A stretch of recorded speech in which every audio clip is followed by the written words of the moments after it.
सभापति जी, महत्वपूर्ण ये नहीं है कि हम कितने चले हैं, उससे ज्यादा महत्वपूर्ण यह कि हम किस दिशा में चले हैं।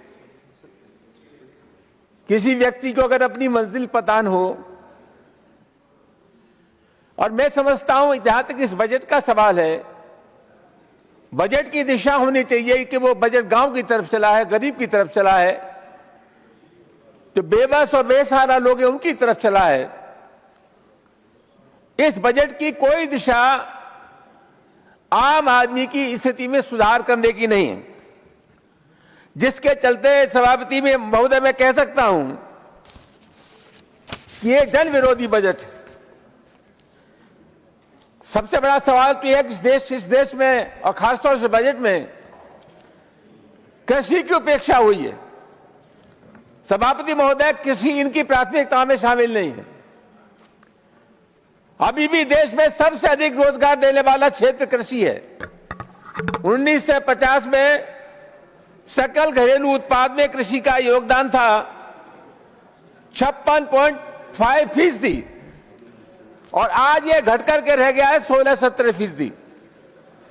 बहुत महत्वपूर्ण मामला सभापति महोदय, हमारे देश में किसान की लूट हो रही है। सरकार दावे कुछ भी करे, लेकिन उत्पादन लागत बढ़ रहा है, और किसान जो फसल पैदा करता है, फसल पैदा करने के बाद उसको जो फसल का मूल्य मिलना चाहिए, उसे फसल का मूल्य नहीं मिलता। बिचौलियों की शर्तों पर उसे अपना उत्पाद बेचना पड़ता है।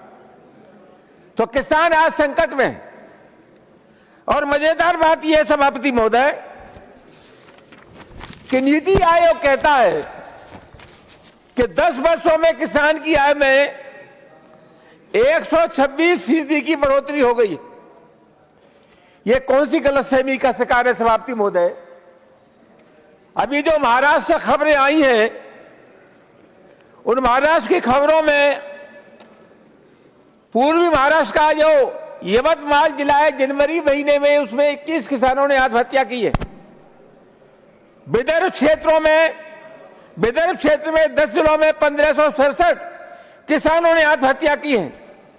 सभापति महोदय, इनका किसानों से कोई संबंध नहीं है।